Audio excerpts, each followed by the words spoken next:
Paving the way for 666. Prophetic dream. Okay. Um, I'm a very private person, and for me to be out here addressing issues like this, then you know it can only be God. Okay? So, um, we are a Christian community. I've always thought, it breaks my heart. I've always thought that when things happen, we would all be in sync, that we would all get the same understanding. There are things that happen that requires one to pray. There are things that happen that you don't even require to pray. Like the Spirit of the Lord just lets you have peace about it. Like, hey, this is it. So I do not believe in judging people at all. Now, if you believe in this, that's what you choose to believe, okay? And I do not want to make anyone feel bad or feel judged. It is what it is. Personally, for me, before I get into the dream, personally for me, no. I did not get it. I did not believe it. I did not believe I had to do it. It was like one of those things that the Lord, like, I did not even have to pray about it. It is one of those things that I looked and my spirit was like, no. Um, just like the sticking out of the tongue. When the sticking out of the tongue came out, and I saw everybody starting to stick out their tongue, and I'm like, do the people understand what they're doing?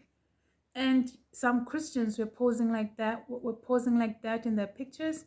And I even saw pastors also taking pictures, sticking their tongue out.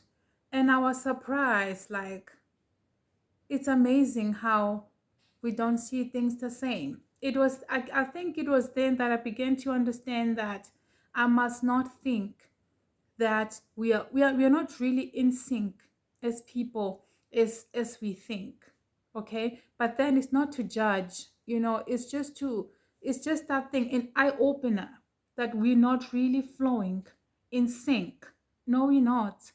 We all belong to the Lord, but we are not on the same flow. No, we're not. Okay. I just want to get to the dream. I just, my prayer, I always pray. Let's keep praying. Do not stop praying that this would just end with the regulations and people losing jobs and everything of that nature. I want to get into the dream. This is one of the this is one of the suddenly dreams. It's amazing. How we are living in a world, in the time and season, in the season and time of suddenlies. But it's not just good suddenlies, even not so good suddenlies. I dreamt I was staying at a school with my children. It was a tertiary institution. Okay, it was very big. Then one day, out of the blue, there were people who were put at different faculty points or spots. They were everywhere, all around the school, at the entrance of all buildings, meaning you couldn't go out or come in without passing through these people. They were at the main entrances because it was a huge institutions with different buildings and different faculties. So to move from this building to another building, you'll have to pass through these people. They were everywhere, all around the school, at the entrance of all the buildings. Booths were placed at the designated posts. These booths were advanced technologically. We woke up to this and were all in shock, especially to how quick and swift this was put in place. What kind of a booth is this? I actually saw a booth of this kind. I saw it on television. It was last year. What the booth looks like. The booth, it looked like it's like, you see how an ATM machine is. Okay, it's like this. It's like this, and you just pass through. That's all you had to do. But it was just technologically advanced, and I remember looking at it, And it reminded me of an ATM booth. I think because of the color blue. I think the one that I saw, there was something to do with the color blue. And I looked at the booth and I was intrigued by this booth. So I heard something about, okay? So I lied and said that yes, I had already had it, okay? So I did not go through the booth, but then I could not leave the building because to leave the building, I have to go through the booth. So I was wondering, so does this booth mean it can tell?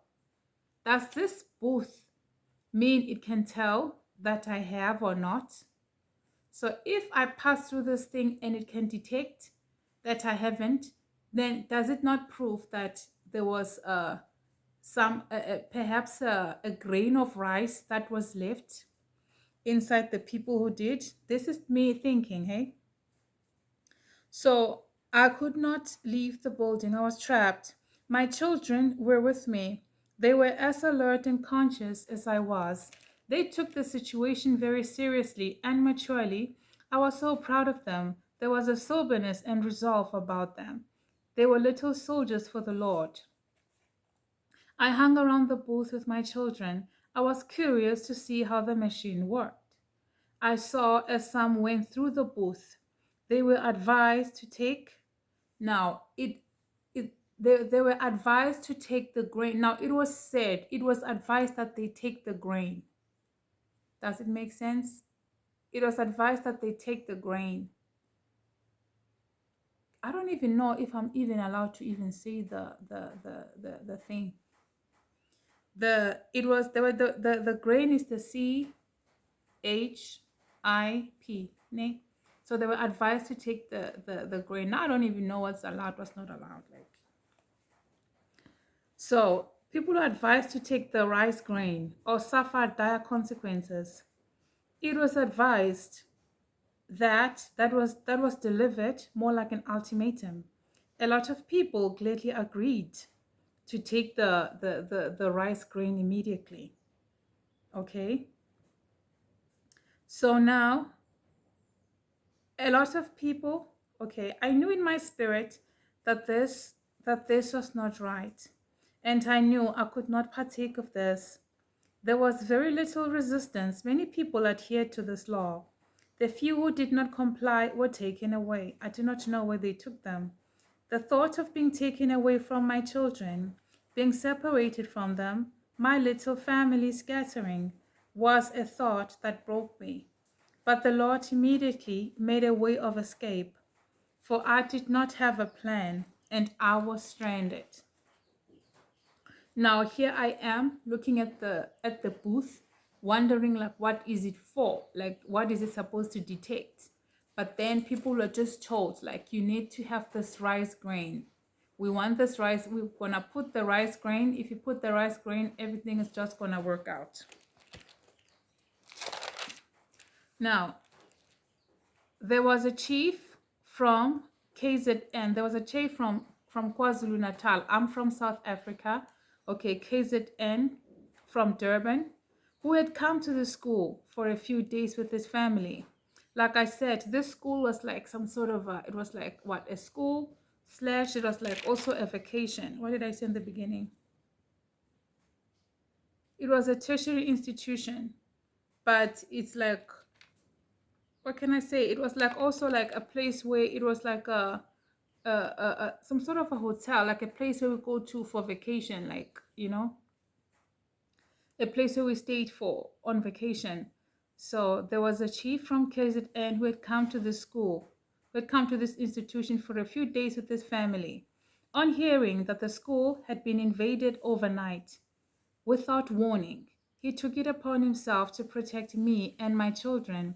Now, this man was a chief, okay? I did not even know this man well, but he pitied my family. His family members did not oppose of his decision to help us, so which was such a great comfort to me and my children. The chief arranged for our safe exit together with the members of his household. Now, the chief being the chief, for whatever reason, he was able to get around things, and him as the royal household, They were not, they did not have to go through the booth.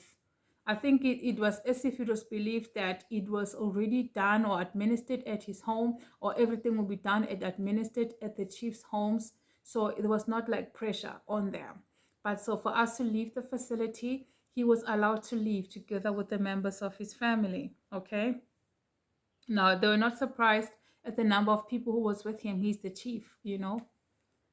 Um, so now it was automatically assumed that he had adhered to all protocols. So the royal family and us were not treated like other people. I even wondered if he himself had, the chief, together with his family members. I felt like he did not like or approve of anything that was happening. We had to pack quickly and leave the school. I had a million and one things with me. So I deliberately packed a few things uh so as to make my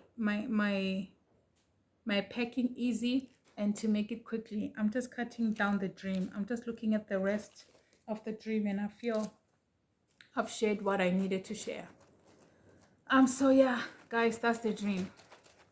So now I do not know what's your take on this. Like, I'm just me. I just had a dream and I woke up. I'm like, don't tell me you have to deal with this again. Now, a dream is a dream. There can be many things to it. It does not necessarily mean that I'm gonna now find myself in that kind of a situation exactly. Okay, but I believe that the Lord wants us to keep praying and understand that this issue is not yet ended. We need to keep praying over it. We need to just keep praying and keep praying over it. Now, the reason I say it is ushering in the 666, it was because of the rules that it had come with. Like, you cannot do this until you have it. It was like the conditioning of the mind. Like, you have to understand that you have to adhere to this rule, and if you don't do like this is gonna happen, and if you don't do like this is gonna happen. Amen. So I just wanted to share the dream, and to also to be aware that in situations like this, there are people who may end up having to move physically and quickly because of changes of this nature. And it might have to be like a quick move, and it will just be God saving you. And the Lord, as you can see, like, we ended up getting a special treatment because we were assumed to be part of the royal family. So our journey was it was comfortable. Like, our journey was comfortable, and we were going to be staying at the royal house. So our journey was comfortable, and we were going to be comfortable and well taken care of where we were going, up until the Lord gave us the next step. So yeah, guys, this is it. I don't know what else to say. I really don't know what else to say. So that's all I have to say. Thank you. God bless.